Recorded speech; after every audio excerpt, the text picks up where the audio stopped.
you made an interesting point. So I tend to have the drip, drip, drip. This was my Johnny Manziel theory, is that everybody makes mistakes, especially when you're young.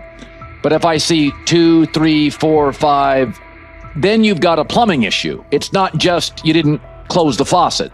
So there's about 6 pieces of video in college where Shedeur was a little bit of a brat, whatever. Then there's the legendary cringy draft room. Didn't love that as a B prospect. Then there's back-to-back speeding tickets, both over 90, and a missed arraignment. The NFL is navigating unexpected headlines after a former Browns coach publicly defended Shedeur Sanders in response to reports of multiple speeding tickets. The coach's statement has sparked extensive online debate. Supporters welcome the show of loyalty, while critics question the motive. Sanders now finds himself at the center of an unforeseen controversy, and observers want to know why a Cleveland coach is standing so firmly in his corner. The story is developing rapidly and continues to draw intense attention. When it came out that he got a speeding ticket, I said it's not really that big a deal. I feel very differently about it now. Over 40 miles an hour over the speed limit, less than 2 weeks after you just got a ticket.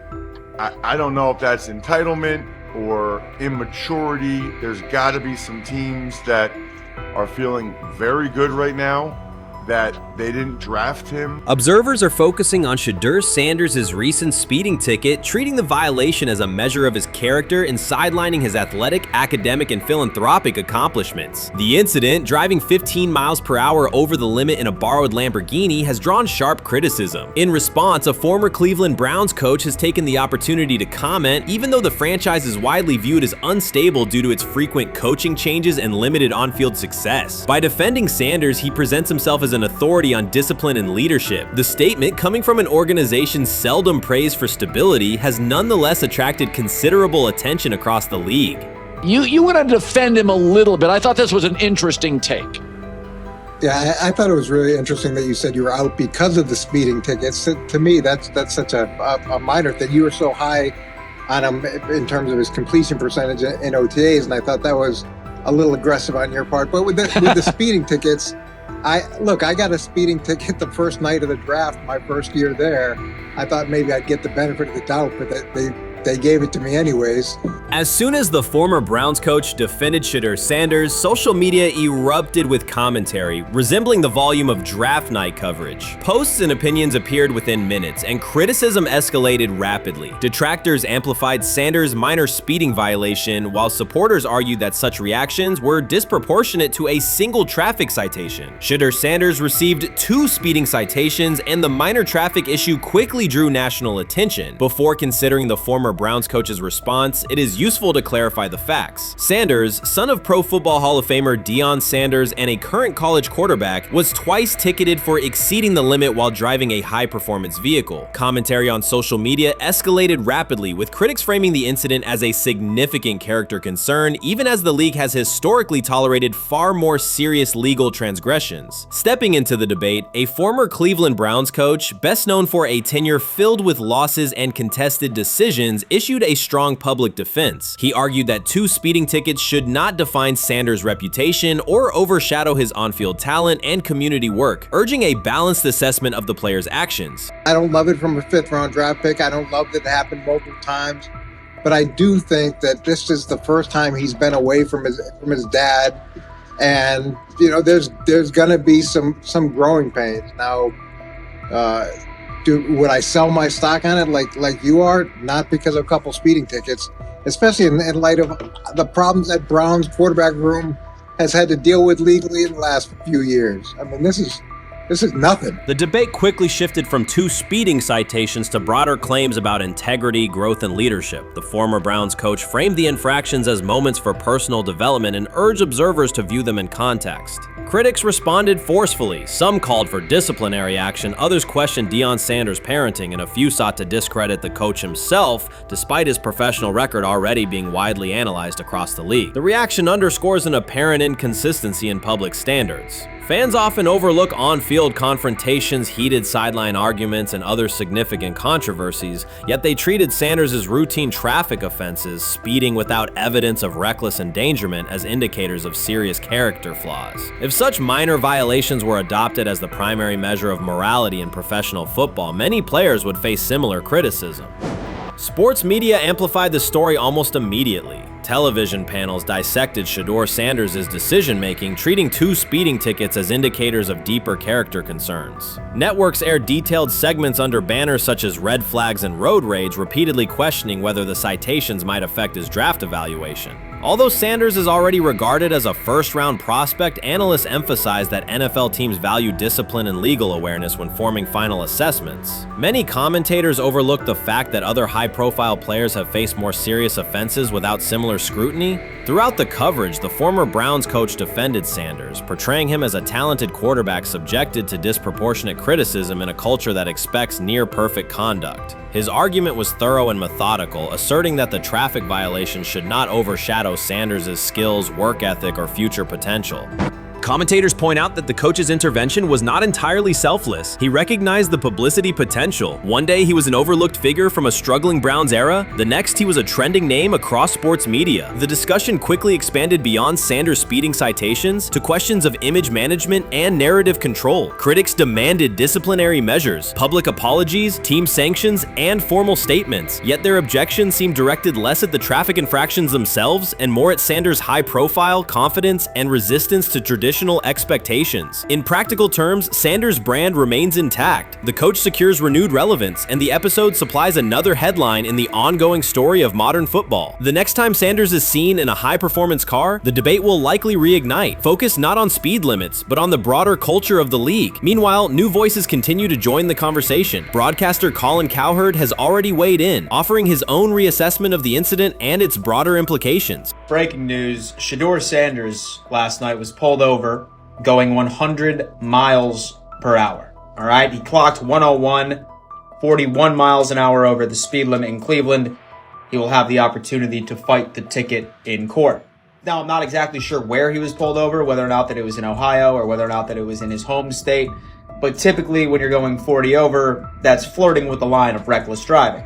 Folks, I gotta tell you, I don't understand what it is with these young men driving at absurd speed. Colin Cowherd's view of Shedeur Sanders shifted abruptly. Days after praising the quarterback's poise and skill, he appeared on air to declare that Sanders is overhyped, unfocused, and distracted by celebrity. The reversal was immediate, without any gradual reconsideration. Cowherd now frames Sanders' 2 speeding tickets as evidence of poor judgment, even though he has defended other quarterbacks facing far more serious off-field issues. The sudden, wholesale withdrawal of support leaves viewers questioning the consistency of Cowherd's criteria and illustrates how quickly media narratives can change when minor incidents receive outsized attention. This is Okay. nothing. Okay. How much of this is, I mean, Jimmy Haslam has his hands all over Manziel, has his hands all over Deshaun Watson, admitted it, man enough to admit it. I saw the reaction in the draft room when they took Shedeur Sanders. Pretty obvious it wasn't the coach and the GM's pick. How much is this team has 8 last place finishes in 13 years owning it. How much of this is we don't have a very good owner here like Washington, D.C. and the Commanders? Yeah, I didn't love the owner stepping in and saying, hey, you got to take this guy in the 5th round. And I doubt they'll ever admit to it. While Colin Cowherd urged teams to move on from Shedeur Sanders, former Browns coach Eric Mangini offered a more measured response. Mangini, whose tenure in Cleveland was marked by mixed results, used his platform to provide context rather than condemnation. Instead of sensationalizing the speeding violations, he encouraged viewers to consider Sanders' circumstances. A 21-year-old quarterback whose life is scrutinized both on and off the field. Mangini acknowledged that the tickets were mistakes, but emphasized that they do not by themselves define Sanders' character or future. He noted the extraordinary attention athletes receive today, combining the responsibilities of quarterback, public figure, and social media presence. Under such pressure, missteps are magnified, and criticism multiplies quickly. Mangini concluded that any evaluation of Sanders should weigh the totality of his behavior, performance, and growth, rather than isolate 2 traffic citations as decisive evidence of poor judgment. I view things as I got time. I got time to be able to grow and mature, and be able to understand the ins and outs of the defenses and be able to get the good insight from the vets in the room. So I look at it as, a plus. And whenever, it's time for me to play them. Shedeur Sanders rolled into Browns camp and instantly made the whole practice feel like a recess pickup game. NFL vets suddenly looked like they'd forgotten the playbook and were just trying to keep up. With that That's being new. said, I see some balls coming out of Shedeur Sanders at that camp, hell and yeah. I'm like, kind of looks like a guy. Yeah, I'm ready. He can sling it. Ready to I see him, some of the veterans, how they talk to him, mic'd up, see what he's doing in the community. Talking about Njoku there. Joku, Mike that.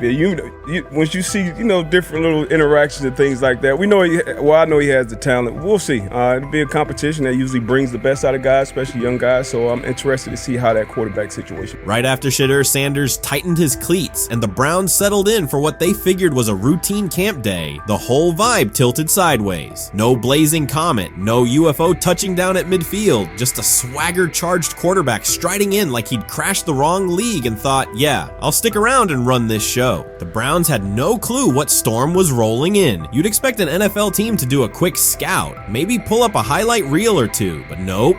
They greeted Shedeur with a shrug, only to watch him seize the field on snap one and run the whole operation like a seasoned pro. First and foremost, he's been the best quarterback in camp. Now look, Joe Flacco ain't had many opportunities. There was a whole day I saw he didn't throw the ball at all. Here's my theory on the situation. They already know who's starting in the number 2 is. They already know. Joe Flacco and Shedeur Sanders is already locked up. You're missing the boat, people. You're missing the boat.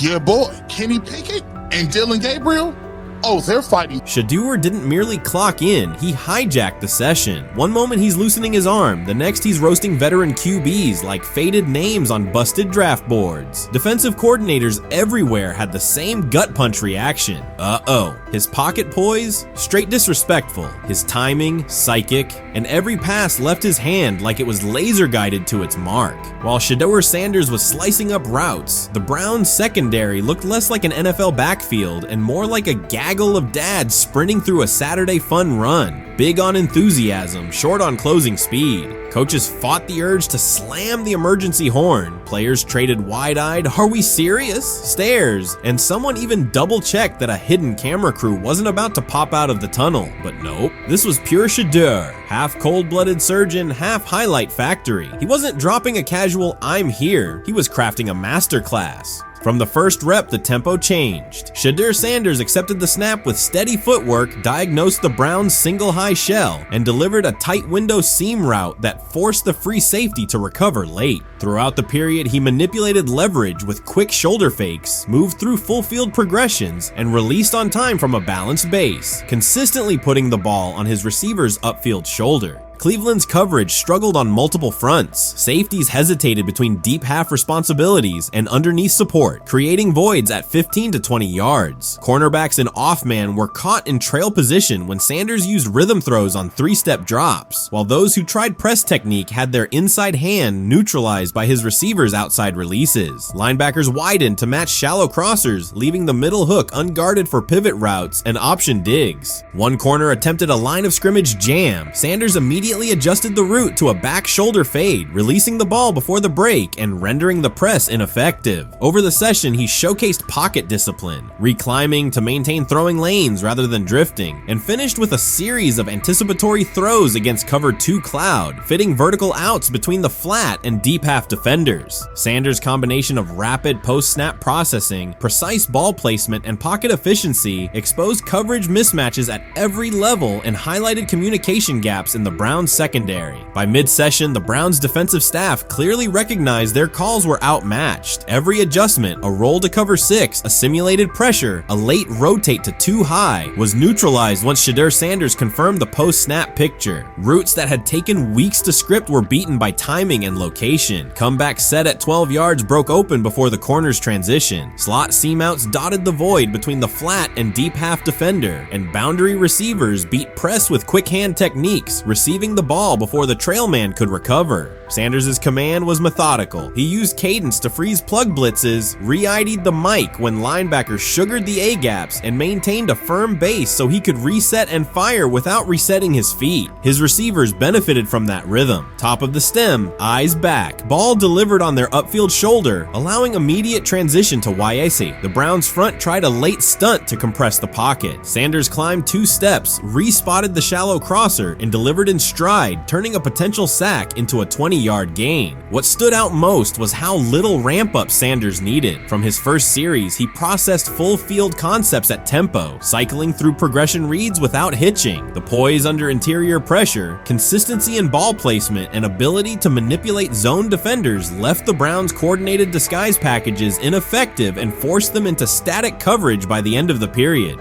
In short, Sanders' efficient mechanics, rapid processing, and anticipatory accuracy rendered Cleveland's defensive game plan ineffective at every level, from pre-snap disguise to post-snap spacing. Imagine there's many people that think Dylan Gabriel's a better quarterback than Shedeur Sanders. I don't care where they were drafted. And if the Browns are the one team that thinks that, then I'm going to suspect it's not true. They don't know what listen, they're doing. I've been on every quarterback evaluation for 30 years. Right. I never root against anybody. Yeah. But I'd be surprised if Dylan Gabriel's ever a legitimate starting quarterback for the Cleveland Browns. I'd be surprised. I just don't think.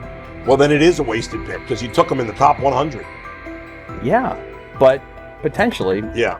May get away with it because of Shedeur. An edge rusher chirped at Shedeur Sanders between snaps, hoping to shake his rhythm. On the very next play, Sanders answered with a 30-yard laser, a deep dig from the boundary side that split the single high safety and the trailing corner. He hit the top of a 5-step drop, kept a firm base, and delivered on time to the receiver's outside shoulder, turning what should have been a routine rep into a sudden change explosive. From that moment on, every coverage wrinkle the Browns tried, rotating from cover 3 to quarter half, flashing a Tampa 2 shell, mugging both A-gaps, was met with a precise counter. When corners pressed, Sanders adjusted the route to a back shoulder fade. When safeties widened, he checked to a glance post. When linebackers bailed, he found the running back on a delayed option out of the backfield. Even late simulated pressures couldn't move him off his spot. He simply climbed, reset his feet, and fired. As Cleveland's defenders rotated through checks, Sanders manipulated them with cadence and eye discipline. He froze weak side safeties long enough to create intermediate windows, then feathered the ball into those lanes before help could arrive. When the Browns finally dropped 7 and matched every route, Sanders tucked the ball and converted 2 separate 3rd and 6 situations on the ground, reminding everyone that his mobility is as calculated as his arm. By the end of the session, the defensive coordinator's call sheet looked obsolete. Sanders had neutralized blitz looks, exposed spacing issues in zone, and forced the unit into static base coverage just to survive the period. It wasn't a camp drill anymore. It was a clinic on timing, processing speed, and controlled aggression, delivered snap after snap by a quarterback who never needed a warm-up lap to own the field. They never planned on taking him. The problem is,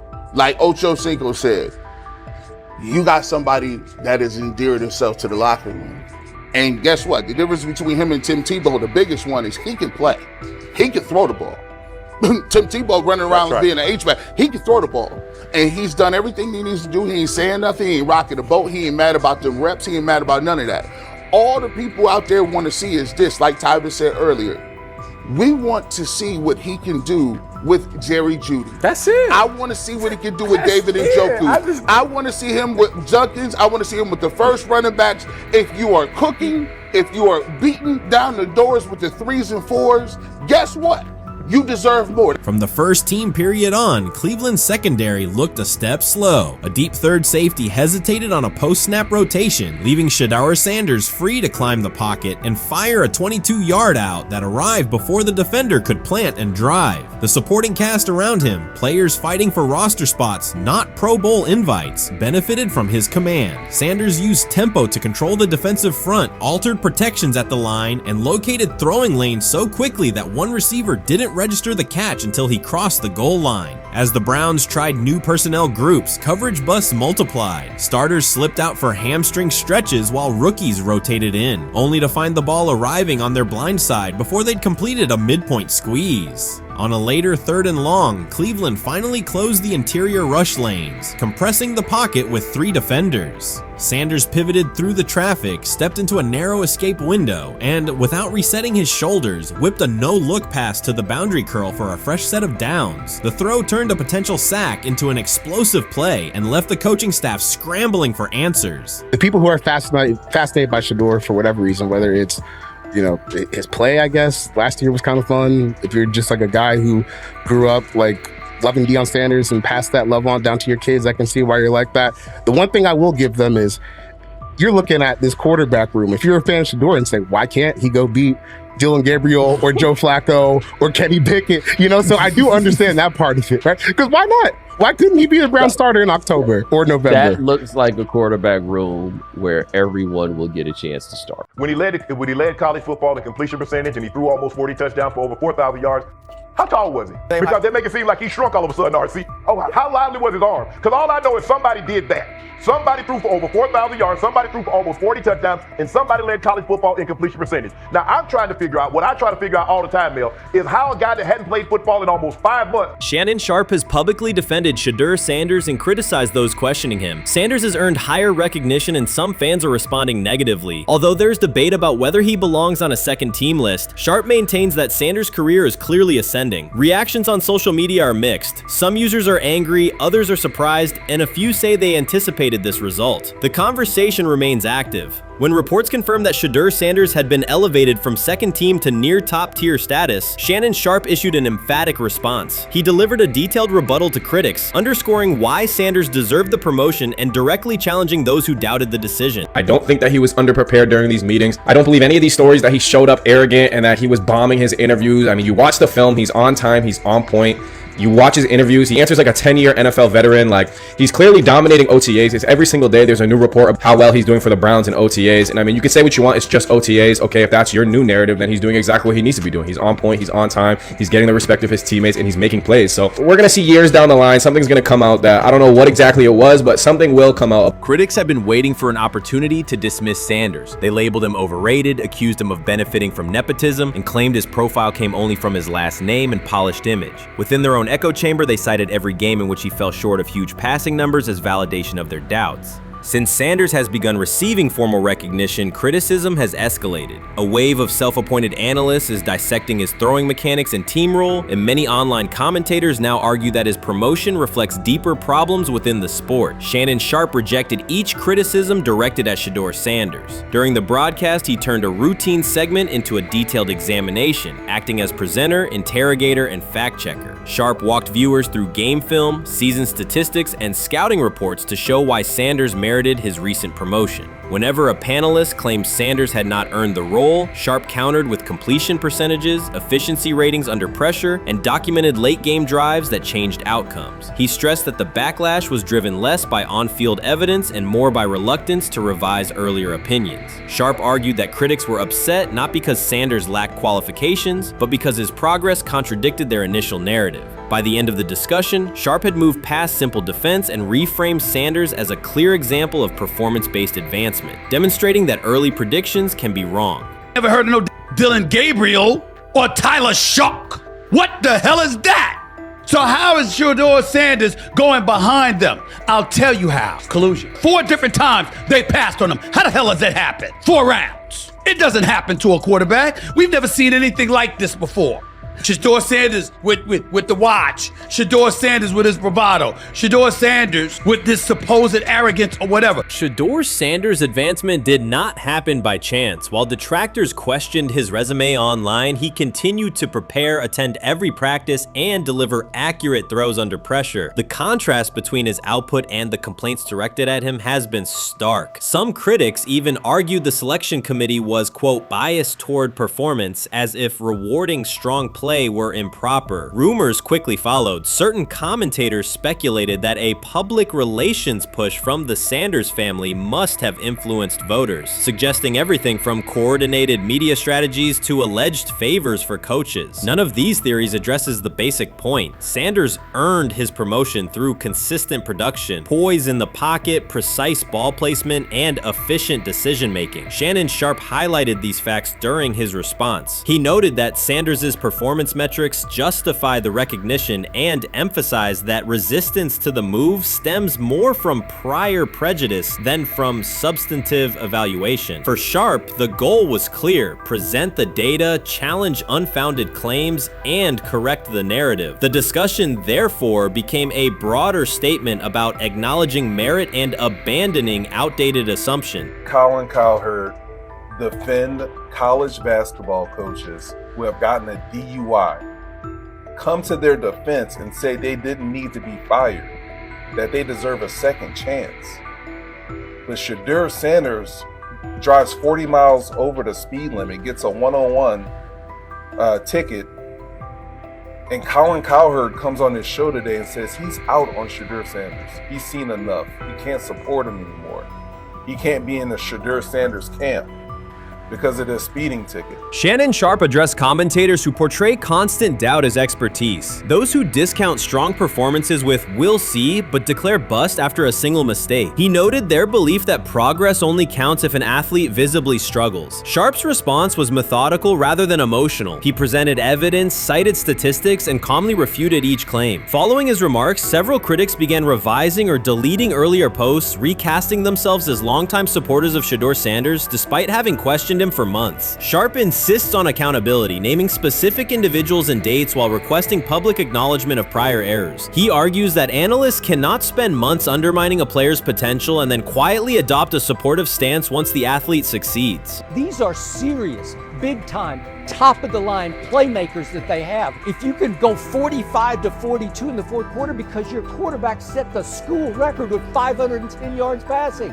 He was flawless. Shedeur is big time. I didn't know for sure, will it translate to the next level of competition? Yes, it might translate to the next level of competition as he can play. Critics who once claimed Shedeur Sanders was unprepared now hesitate to acknowledge their mistake. They resist retracting earlier comments and struggle to accept that an athlete can succeed without their approval. Sanders continues to share practice clips and game highlights without engaging the debate, while Shannon Sharpe documents every dismissive remark, ready to revisit them on national television. The disapproval did not slow Sanders. It underscored his progress and exposed the gap between perception and performance. As a result, the conversation has shifted. Analysts who doubted him now describe him as undervalued and publish detailed evaluations of his mechanics and game management, suggesting long-standing familiarity with his career. In a matter of weeks, critics have recast themselves as advocates, demonstrating how quickly opinion can change when consistent results leave little room for doubt. Shannon Sharpe signaled that his commentary is not over. He considers Sanders' advancement a positive outcome for every athlete who has been overlooked or criticized for having confidence. Sharpe stressed that analysts do not have the authority to determine who deserves recognition based on personal preference. The reaction to Sanders' promotion, he argued, revealed how quickly opinions can shift once results are undeniable. Sharpe pointed out that many vocal critics became quiet when confronted with objective performance data. This exchange, Sharpe insisted, reached beyond defending a single quarterback. It challenged the practice of dismissing achievements that do not fit familiar narratives. He reminded viewers that success does not require external approval and that consistent talent will surface despite online commentary intended to minimize it. While critics reconsider their positions, Sharpe remains steady, assigning credit to the athlete and allowing the scoreboard to confirm the argument. In his view, the statistics speak clearly enough. Sharpe also emphasized that the intensity of the backlash must be placed in context. College football is a volatile environment where unexpected outcomes are common. Therefore, declaring failure based on incomplete evidence only weakens the credibility of sports analysis. The discussion underscored the need for measured evaluation rather than reactive judgment. Zach Jackson and him and everybody else that we talked to have said that Shedeur looks good. He looks really good. He looks better.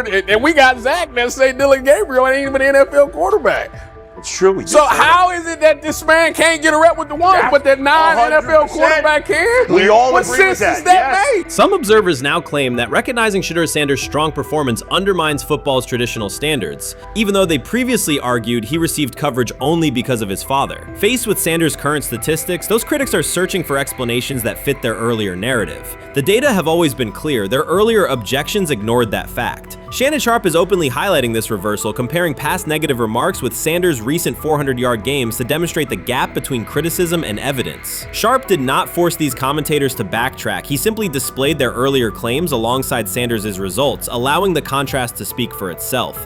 Grab hold of the starting job. Yes, but I don't think we're going to know which one until we get deep into August. Now, I think we tracked the reps everybody was getting at practice throughout the OTAs and minicamp.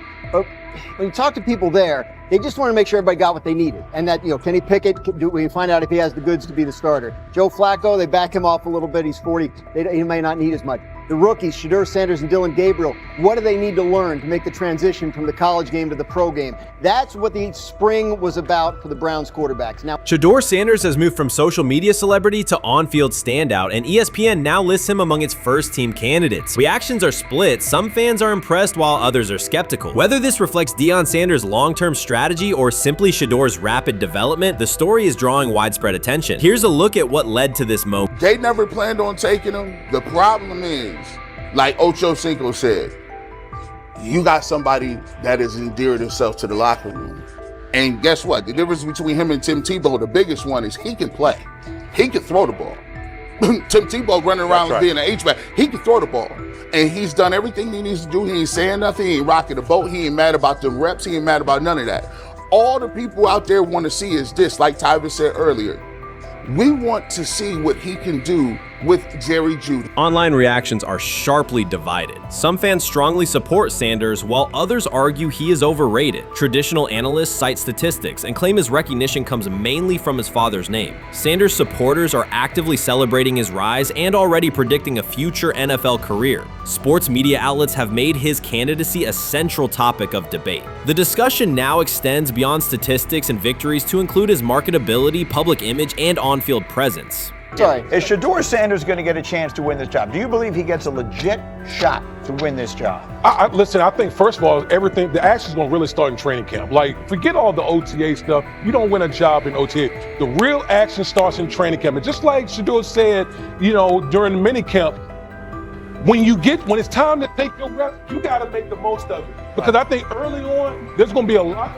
Remember, Joe Flacco didn't hardly practice in OTAs and mini camps because they were giving the young guys. Right. So when he gets his opportunity, he's going to have to make the most of it. Analysts are closely reviewing game footage to evaluate Sanders' decisions and mechanics, while others examine his social media activity to see how he balances content creation with quarterback duty. Shedeur Sanders' placement on ESPN's early first-team list has taken over the college football conversation. Supporters circulate his highlights and argue that his on-field production and leadership justify the honor. Skeptics claim the recognition relies too heavily on his family name and question whether his resume is strong enough for first-team status. Analysts are rewatching game footage to assess his reads, accuracy, and pocket presence, while others examine how he balances a high-profile social media presence with quarterback responsibilities. The debate has pushed other storylines, such as conference realignment and NIL issues, into the background, leaving fans and commentators focused on Sanders' performance, marketability, and overall impact on the sport. I'll keep saying it. I believe Shedeur Sanders should play more games than any other quarterback on this roster this year, because he's the only guy that I look at and say they might have something here. Because I'm telling you right now, they left night one of the draft saying we are taking our quarterback next year. So it's on Shedeur or Dillon or Kenny, probably not Joe, to change their mind. To change their mind. But you got to find out. You got to find out. Opinions differ on whether Sanders is benefiting from his family name or simply showing real progress, but the attention is undeniable. Social media is flooded with edited images elevating him to legendary status. Critics argue the first-team nod is driven by hype and marketability, while supporters point to his flashes of strong arm talent, field vision, and decision-making. Regardless of motive, the announcement has dominated the football news cycle and intensified debate over how much of his rise is performance-based versus media-driven.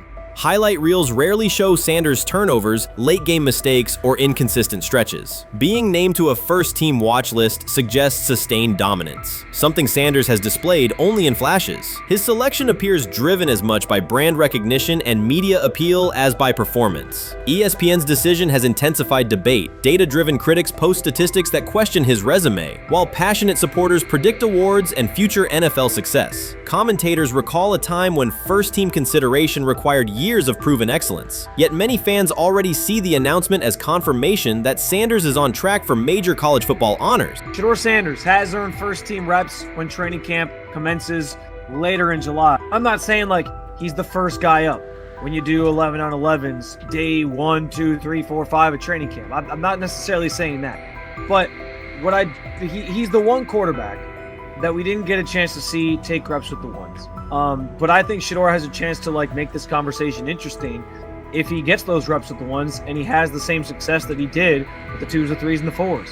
I have confidence he can show you something, but I got to see it. We all got to see it before we can actually judge that. Some believe Deion Sanders is already preparing for an award ceremony, while others are furious, threatening to protest ESPN's credibility over Shedeur's first-team mention. Critics argue that honoring Sanders without a full season of elite play undermines college football standards. Supporters insist his performance and profile justify the recognition. The debate reflects a broader clash between traditional merit-based evaluation and modern brand-driven visibility. In today's landscape, first-team consideration is no longer only about statistics. It also involves marketability and audience engagement. Whether welcomed or rejected, Sanders commands attention and embodies the sport's shift toward both performance and personal brand. This is exactly what he says. I'm told the footage of Shedeur Sanders meeting with the Giants is so bad that both the Browns and the Sanders family have threatened legal action if it is published. The New York Giants have released audio from their draft interview with Shedeur Sanders, and the disclosure has drawn intense public reaction. Fans want to know whether Sanders made critical remarks and why the Giants shared material that should have remained confidential. The situation revolves around an open microphone, contentious comments, and the broader implications of the leak. The New York Giants published a brief, edited segment from their interview with Shedeur Sanders and withheld the remaining footage. Observers are debating whether this was a strategic public relations decision or an attempt to discredit him. The team has offered no additional explanation, and many fans view the limited release as inadequate and potentially misleading. They are demanding full transparency and accusing the organization of orchestrating a negative narrative. While criticism of Sanders is vocal, his supporters are responding with equal intensity. There was another team that he sat down with. What do you mean it didn't go well after that? So, he was pissed that they did that to him. They did that to him. He counter confronted the same thing they do to every other quarterback prospect. They did that to him. They slide in a mistake to see if you catch it. Right. And so because you're the quarterback. But he didn't take it as a correction. He took it as like he got pissed off. Yeah, and it's like so here's another one. So another one was, he throws a bad interception, and it was a deep throw early in the game, and he comes back and they go in the meeting, they show the interception. The Giants have released only a brief excerpt of the interview and are refusing to share the rest. Their decision has drawn criticism across TikTok, X, and Facebook, where many see it as a poorly handled public relations move. Fans are calling for the full recording to be published so the situation can be judged in its entirety. The GM is on film that the son, they asked the son last draft, yo, who you think I should pick? His son yo, you need to get the Jaden Daniels, big. This is what his son, it's on tape. You should go Jaden Daniels. He laughing at his son. And all right, cool, get Jaden Daniels. I don't even know how that tape got out. I wouldn't have let the get out. Shedeur Sanders appears unfazed by the situation. Although the Giants suggested he was more hype than substance, their handling of the interview has instead elevated his visibility. Analysts across major sports outlets are now discussing him more than before, keeping his name prominent in the news cycle. New York Giants, where these tapes at? You hear me? Because if Shedeur Sanders was so unprofessional, y'all would have leaked the tapes for the whole world could see, right? Cause understand, it's a lot of he say, she say. But one thing I do know, as a young black man growing up in this world, being straightforward and not sugarcoat anything. The Giants' PR team appears to reject Sanders' family connection outright, a decision many view as unprofessional and lacking nuance. Internal discussions seem to have dismissed quarterbacks with prominent relatives as poor fits for the organization, revealing limited awareness of public perception. The response was swift. A single edited clip ignited widespread debate on social media, with fans asking why essential segments were held back and what the team might be hiding. Critics argue that if the full interview contains nothing damaging, the club should release it in its entirety. Online discussion intensified immediately and continues to gain momentum. What they do during the film and the combine and the meetings is teams will install mistakes intentionally planted in the install, and they want you to catch them. Shedeur didn't, and when a coach called him out, once again, it didn't sit well. It's like, bro, there's not many teams needing quarterbacks. especially since Pittsburgh appears to have a deal with Aaron Rodgers and Tennessee's getting Cam Ward. The Giants' decision to withhold the full interview has produced an unintended result. Instead of diminishing interest in Shedeur Sanders, it has intensified it. Media outlets and analysts are now examining every on-field rep, press comment, and public appearance as evidence of how he conducts himself under scrutiny. Each throw, adjustment, and answer is tracked and evaluated against league standards, reinforcing the view that he remains composed and professional. Many fans contend that the organization has misrepresented Sanders and suggest the issue may stem from the Giants' view of his father, Deion Sanders. They see the partial release as an attempt to raise doubts about his character by association. That perception has only made his profile more compelling. The discussion has shifted from whether he deserves a high draft position to how effectively he withstands sustained pressure. Sanders is now regarded not just as a talented prospect, but as a symbol of resilience, central to debates about transparency and organizational strategy. Even if the Giants eventually provide more context, the visibility they have created for him is unlikely to fade. The most fun yet the most difficult thing I cover and we cover all year long is not games. It's the NFL draft. Because I've said this many times, you get lied to for a month to 2 months up to it. And so often during the draft, and every few drafts, there's a guy that really falls, precipitously falls. This year it was Shedeur Sanders, it's been Aaron Rodgers, it's been Dan Marino. Every few years somebody falls a lot. And so, but those stories don't come out until like the fall. Criticism of Shedeur Sanders from within the Giants organization has become increasingly public. Team communications appear focused on casting him as an overhyped prospect, whose character should be questioned, a narrative that seems aimed at shaping opinion rather than assessing performance. Yet each selective release or negative remark has instead amplified attention on Sanders and elevated his reputation. Efforts to confine him to a narrow, unfavorable image continue to produce the opposite effect, reinforcing his position as an underdog who endures external pressure. The debate has shifted from football analysis to broader concerns about narrative control and transparency. Fans, reporters, and online communities are still urging the Giants to publish the full interview, arguing that only complete context can resolve speculation. The organization's refusal to comply has intensified scrutiny and led many observers to conclude that the team underestimated public reaction and now faces questions it could have avoided with full disclosure. The tapes, the New York Giants have the tape. They definitely have the tape. It's confirmation that they have the tape. Shedeur didn't do nothing. It's what they saying he did. I'm gonna tell you what these mixed reaction right here. So we already know about the New York Giants, but the Pittsburgh Steelers head coach Mike Tomlin reported admired Sanders' talent, but hesitated to draft him due to previous challenges with quarterbacks like Russell Wilson and Justin Fields, leading to more cautious approach.